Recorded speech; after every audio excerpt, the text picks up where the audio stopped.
A special thank you to each of our subscribers who make this channel possible. Here's today's story.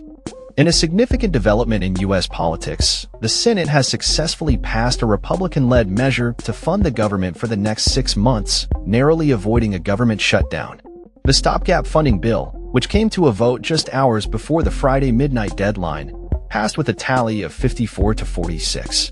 This vote saw the support of 2 Democrats, alongside almost the entire Republican caucus, with only 1 Republican senator voting against the bill. The key to the bill's passage came earlier in the day when Senate Democrats, after intense debate, allowed it to overcome a procedural hurdle. Senate Minority Leader Chuck Schumer, along with 9 other Democrats, broke ranks to vote in favor of advancing the legislation. Notably, Senator Jeanne Shaheen of New Hampshire and Independent Senator Angus King of Maine also voted for its final passage, while Schumer himself opted to vote no. In a statement explaining his decision, Schumer indicated that while he did not favor the bill, he believed that triggering a government shutdown would be an even worse outcome. His decision to support the bill has drawn sharp criticism from within his party, particularly from Representative Alexandria Ocasio-Cortez, who labeled it a huge slap in the face and expressed feelings of betrayal among Democrats. She condemned the bill for what she described as codifying chaos and facilitating reckless cuts championed by figures like Elon Musk. Democrats were initially divided over how to approach the funding measure, with some advocating for a 30-day continuing resolution that lacked sufficient support.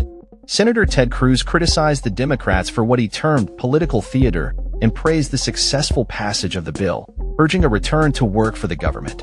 The passage of the spending bill is seen as a victory for President Trump and congressional Republicans.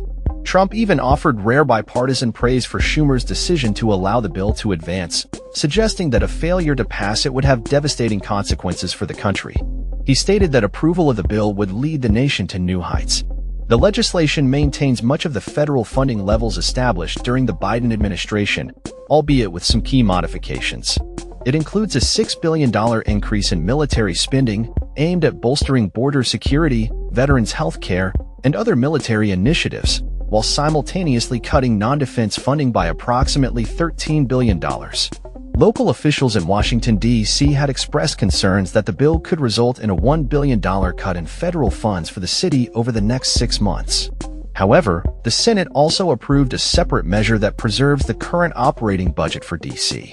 In the backdrop of this political maneuvering, the nation faces unpredictable weather patterns, with storms wreaking havoc in states like Missouri, Texas, and Oklahoma, leading to fires and overturned vehicles. Meanwhile, U.S. Secretary of State has made headlines by labeling an ambassador as a race-baiting politician who hates America, raising concerns among UN groups about the potential abandonment of humanitarian efforts by the U.S. In other news, a Palestinian woman was arrested in New Jersey, and another activist from India has opted for self-deportation, as reported by U.S. officials. Additionally, the search continues for a missing University of Pittsburgh student who disappeared while on spring break in Punta Cana, entering its 2nd week without any leads.